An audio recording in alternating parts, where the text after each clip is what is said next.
नमस्कार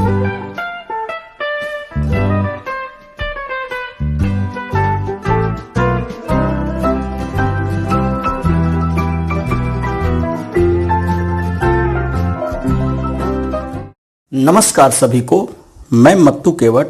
मैं आज आपको इस वीडियो के माध्यम से कक्षा 5वीं विषय शिष्यवृत्ति के अंतर्गत घटक क्रमांक 1 संख्या ज्ञान और संख्या ज्ञान में देखिए अंतर्राष्ट्रीय व रोमन संख्याक चिन्ह के बारे में मैं बताने जा रहा हूं।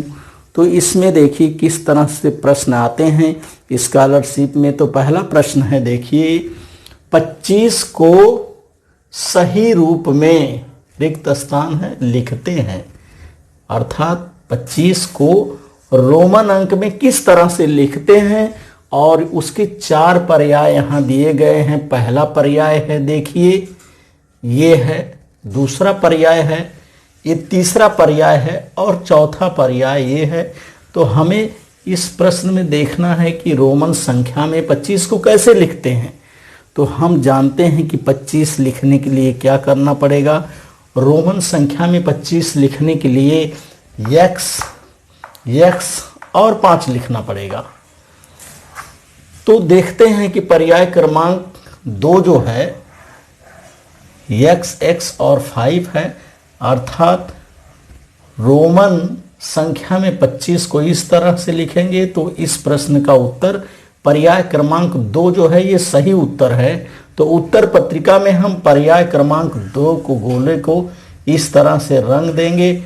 तो हमें पता चल गया कि 25 को रोमन संख्यांक में x और v इस तरह से लिखते हैं। तो उत्तर पर्याय क्रमांक 2 के गोले को हम इस तरह से रंग देंगे। अब दूसरा प्रश्न देखते हैं कि क्या है।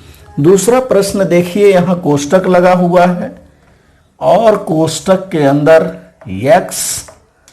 धन x और ये गुणे का निशान है। गुणे यल बराबर कितना होता है पूछा है।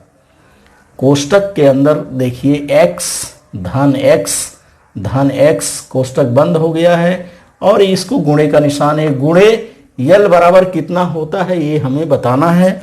तो पहला पर्याय देखिए d लिख करके 3 बार x है, दूसरा पर्याय देखिए d और m है, तीसरा पर्याय देखिए m लिख के 3 बार x है और चौथा पर्याय देखिए m लिख करके d लिखा गया है। इस प्रश्न को हल करने के लिए हमें क्या करना होगा, देखिए 10 धन 10 ये 3 बार है और गुणे यल है। गुणे कितना है, यल है, यल अर्थात 50 होता है और ये 3 बार 10 है, इसका मान हो गया 30 और गुणे 50। अब इसका मान पूरा हो जा रहा है 5 तिहाई 15 और 2 शून्य लगा देंगे हम। 1500 इसका मान हो रहा है। इस सवाल को जब हम हल करेंगे तो यहाँ हमें 1500 उत्तर मिल रहा है। अब प्रश्न में हम देखते हैं कि पर्याय क्रमांक 1500 किस संख्या को दर्शाता है। तो देखिए यहाँ ध्यान से देखने पे पता चलता है m बराबर 1000 होता है और d बराबर 500 होता है। m बराबर हम जानते हैं m बराबर 1000 और d बराबर कितना होता है, 500 होता है। तो पर्याय क्रमांक 4 जो है इसमें ये सही उत्तर है। तो उत्तर पर्याय में हम पर्याय क्रमांक 4 के गोले को इस तरह से रंग देंगे। तो हमें पता चल गया कि x धन x 3 बार जोड़ने पे 30 होता है और 30 में 50 का गुणा करेंगे तो 1500 होता है, 1500।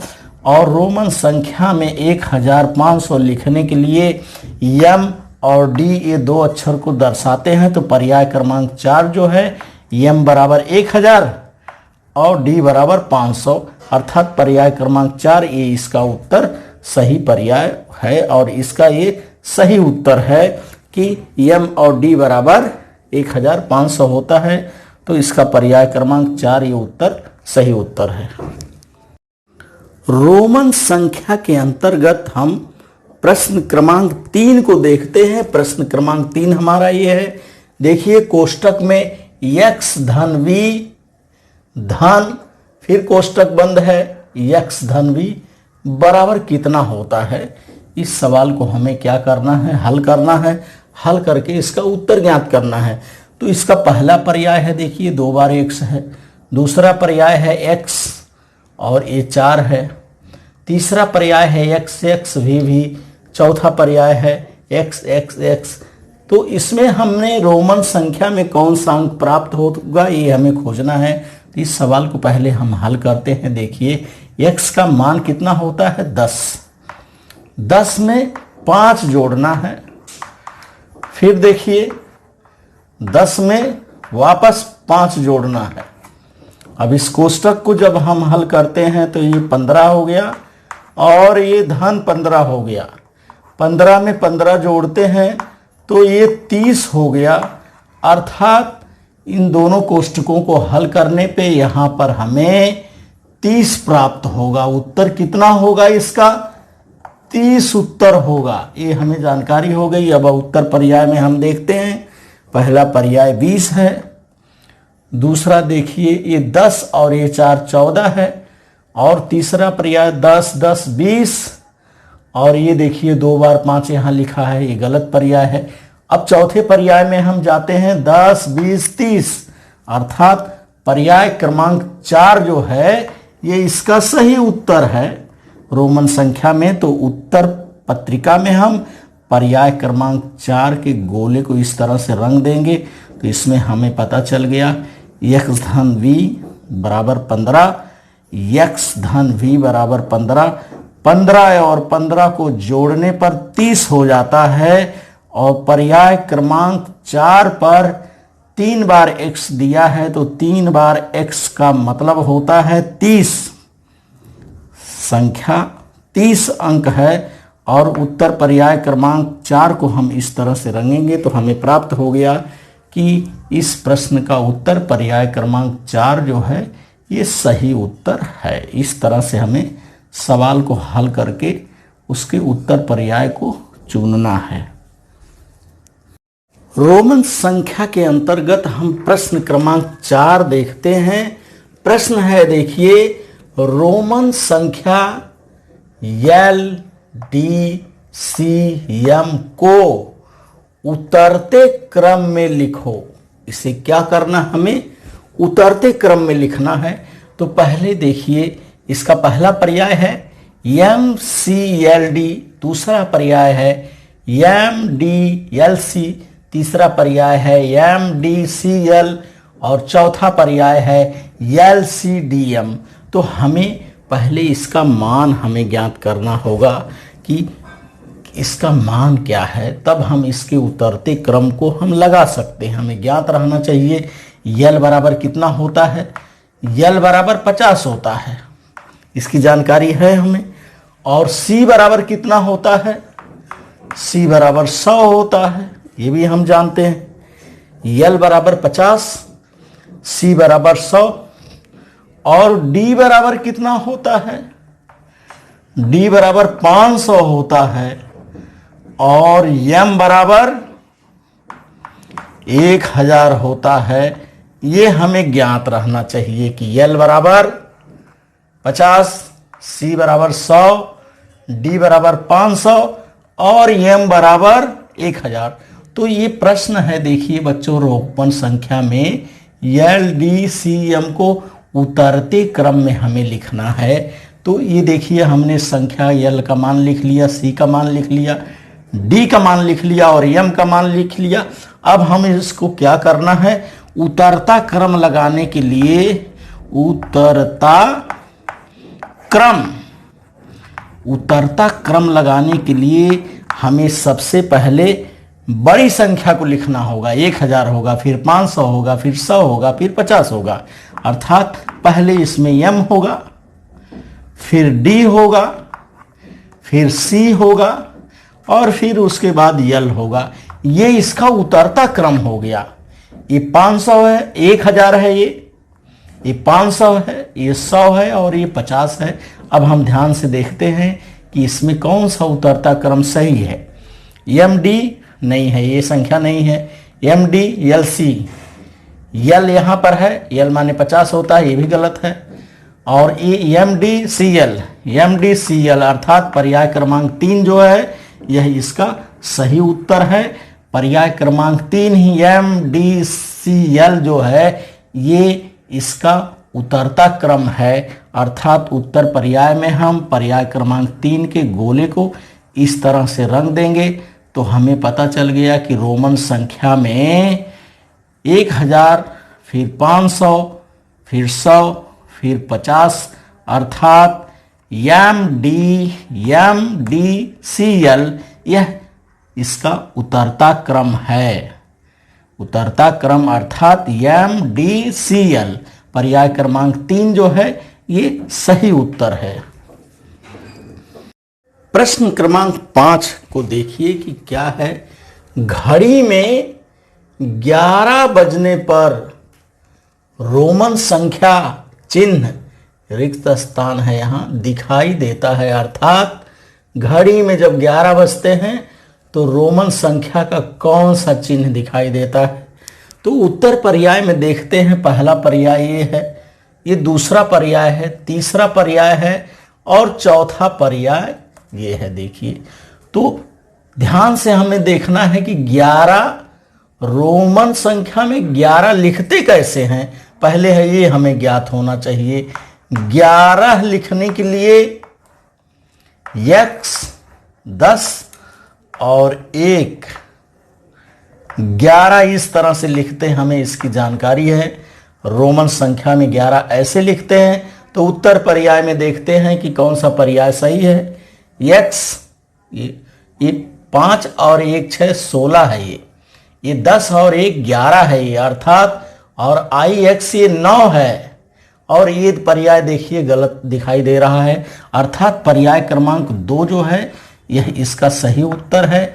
11 लिखने के लिए घड़ी में 11 जब बजते हैं तो इस तरह से संख्या चिन्ह दिखाई देता है। पर्याय क्रमांक 2 सही है। तो उत्तर पर्याय में हम 2 क्रमांक के गोले को रंग देंगे कि घड़ी में जब 11 बजते हैं तो रोमन संख्या चिन्ह x और 1 x और I अर्थात 11 जो है इस तरह से दिखाई देता है। रोमन संख्या में 11 को ऐसे लिखते हैं। तो पर्याय क्रमांक 2 जो है यह इसका सही उत्तर है। संख्या ज्ञान के अंतर्गत प्रश्न क्रमांक 6 को हम देखते हैं। L व M में से, प्रश्न है L व M में से बड़ा अंतरराष्ट्रीय संख्या चिन्ह लिखो। यहां प्रश्न है कि L व M में से बड़ा अंतरराष्ट्रीय संख्या चिन्ह लिखो। तो कौन सा है। उत्तर पर्याय देखिए। पहला पर्याय M, दूसरा पर्याय 1000, तीसरा पर्याय L और चौथा पर्याय 500 है। तो यहां ध्यान से देखना है। आप सबको पता है L मतलब 50 होता है और M मतलब 1000 होता है। इसकी जानकारी आपको है कि L बराबर 50 होता है और M का मान 1000 होता है। तो इसमें से कौन सा बड़ा है इसकी जानकारी आपको है कि L छोटा है, M जो है बड़ा है। तो प्रश्न में देखिए, प्रश्न में पूछ क्या रहा है। अब देखिए यहाँ M दिया है, पहला पर्याय M है, दूसरा 1000 है, L है और 500 है। ये तीसरा और चौथा ये दोनों पर्याय गलत हैं। पहला और दूसरा इसमें से सही है। तो यहाँ पूछ रहा है कि अंतरराष्ट्रीय संख्या चिन्ह लिखो। रोमन अंक नहीं पूछ रहा ये। रोमन संख्या यदि ये पूछता है तो पहला पर्याय सही होगा। यहाँ कह रहा है कि आप अंतरराष्ट्रीय संख्या चिन्ह बताना है। तो अंतरराष्ट्रीय संख्या चिन्ह अर्थात M बराबर 1000 ये अंतरराष्ट्रीय संख्या चिन्ह है, तो पर्याय क्रमांक 2 जो है यह इसमें सही उत्तर है। ये 1000 जो है ये अंतरराष्ट्रीय संख्या चिन्ह है। तो उत्तर पत्रिका में हम पर्याय क्रमांक 2 के गोले को इस तरह से रंग देंगे तो इसमें हमें पता चल गया कि यल छोटा है, यम बड़ा है, यल बराबर 50 होता है और यम का मान 1000 होता है। तो अंतरराष्ट्रीय संख्या चिन्ह में हम 1000 को ऐसे लिखते हैं और रोमन अंक में 1000 लिखने के लिए हम एम अक्षर से दर्शाते हैं। तो इस प्रश्न का उत्तर पर्याय क्रमांक 2 जो है ये सही उत्तर है। तो इस तरह से आप इस वीडियो के माध्यम से कक्षा 5वीं शिष्यवृत्ति के प्रश्न जो है संख्या ज्ञान में अंतरराष्ट्रीय और रोमन संख्यांक के चिन्ह प्रश्नों को आप हल करिए, उन्हें ध्यान से समझिए और मेरे आगे आने वाले वीडियो के लिए आप मेरे इस चैनल को लाइक करें, सब्सक्राइब करें, बेल आइकन को दबाएं। धन्यवाद सभी को।